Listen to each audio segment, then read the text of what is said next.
The episode begins in silence. Black cars roll through Walford. The air is heavy with grief. Jonno's funeral has drawn the square together. Callum stands rigid, his hands trembling as the coffin is lowered. But while everyone sees a grieving son, inside he is carrying a secret that could blow his life apart. Johnny watches from the corner, his eyes fixed on Callum, their shared guilt burning like fire.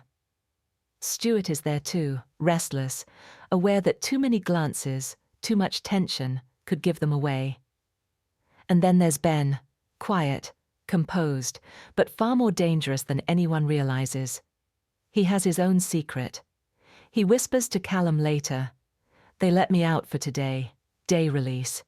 You don't know what I had to do to get that." He confesses. He informed his cellmate. He betrayed someone dangerous to survive. And the deal that freed him today? It comes with a price. But as Ben speaks, Johnny pulls Callum aside, hissing, "Don't you dare tell him. You'll destroy him." Now the game is set. Truth versus survival, guilt versus loyalty. And the funeral becomes the stage for a conspiracy that could destroy Walford itself. Elsewhere, George races back after hearing of Kojo's collapse. He storms into his brother's flat, panicked, protective, desperate. But instead of gratitude, he gets venom. Kojo pushes him away, shouting that he doesn't need anyone watching over him. But what Kojo doesn't know, what George won't tell him, is that his collapse may not have been natural. There are whispers, pills, shadows moving in his flat the night before. And someone, maybe Ravi or maybe Oki, knows exactly why Kojo went down. George's overprotective nature isn't just love, it's guilt. Because somewhere deep down, he suspects this wasn't an accident at all, and if that suspicion is true, then Walford is about to be dragged into a war far darker than a family feud. At the Albert, Suki and Eve share a drink. It should be a calm moment, a rare slice of peace. But Eve, her voice trembling with hope, makes a confession. She wants a child. She wants them to adopt. For Eve, it's a chance at a new life. For Suki, it's redemption. But redemption never comes easy in Walford. Later that night, Priya sees Suki's laptop open adoption websites on the screen. Shocked, she confronts her, and within hours, the entire Panesar family is circling. They attack her with words sharper than knives.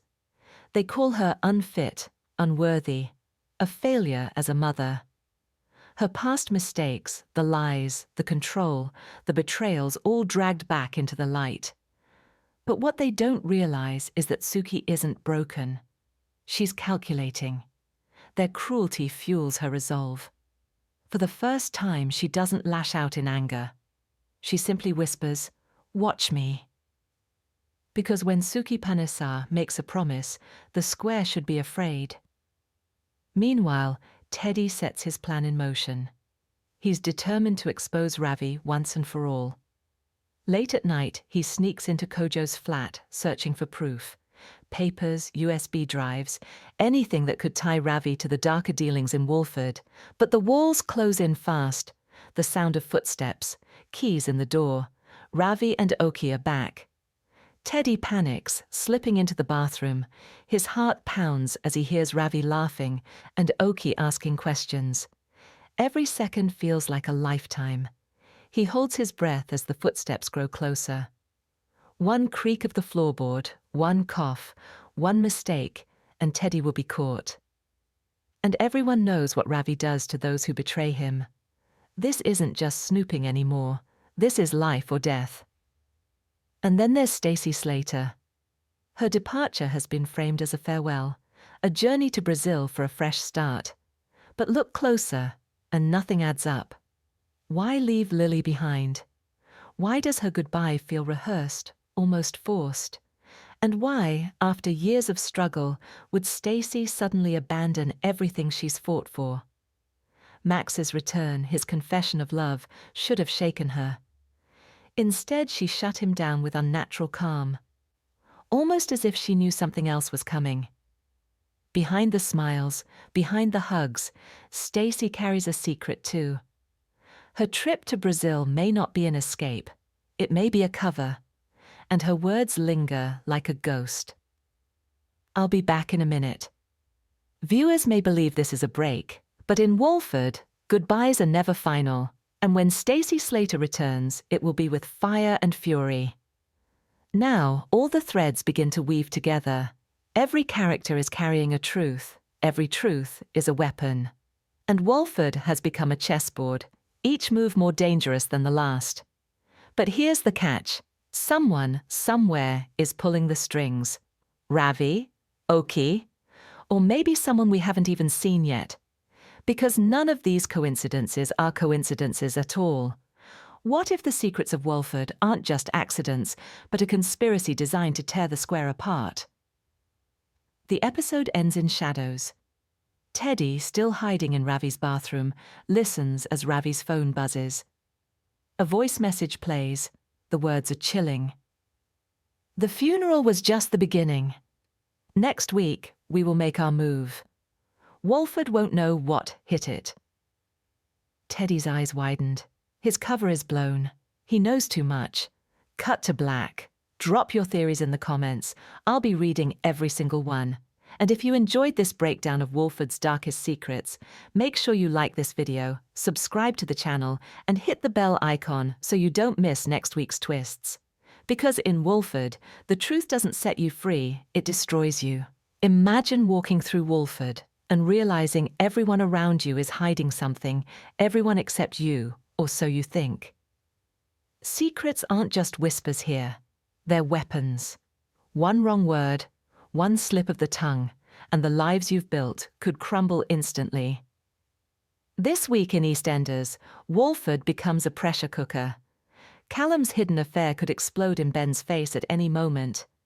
Suki dreams of starting a family, but her past mistakes are ready to strike back like a vengeful storm. Teddy is trapped in someone else's flat, listening to deadly plans he shouldn't know about. And Stacy Slater. Her departure isn't just goodbye, it's a puzzle, a mystery, a ticking bomb set to go off when no one expects it. By the end of this episode, trust will be shattered, hearts will be broken, and Walford will never feel safe again. The square is silent, but not in peace. Jonno's funeral brings the entire community together, yet no one here is really grieving. They're all watching, waiting, and calculating. Callum walks beside Ben, trying to maintain composure, but inside, his mind races. The secret he carries could destroy everything. His friendship, his love, his life. Johnny and Stuart are close by, keeping their distance, but never taking their eyes off him. Their shared guilt is like a chain around Callum's neck, and the weight is unbearable. Meanwhile, Ben has his own skeletons. Behind the polite nods and quiet support, he remembers the dark deal that brought him out of prison for the funeral. Day release, informing on a cellmate. Every moment here is a gamble. Elsewhere, George rushes to Kojo after his sudden collapse. His concern teeters on obsession.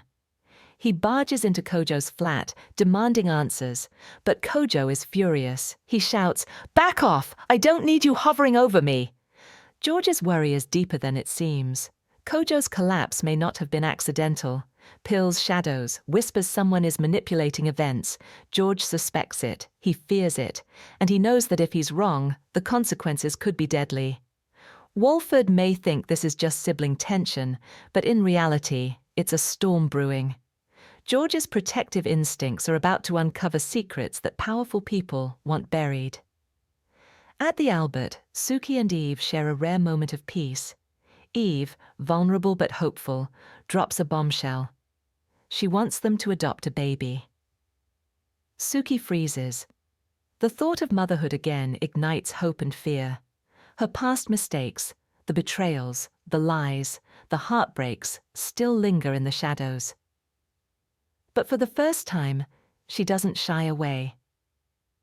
Priya discovers Suki researching adoption online and immediately confronts her. Within hours, the entire Panesar clan descends.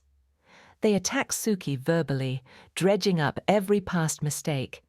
But Suki's reaction is different this time. Instead of breaking, she whispers, "Watch me." Her determination sets the stage for a confrontation that could shake the family and the square like never before. Teddy sneaks into Kojo's flat, intent on finding proof of Ravi's wrongdoings. He knows the risk. He knows one mistake could cost him everything. As he rifles through files and drawers, footsteps echo. Ravi and Oki are back. Panic grips him.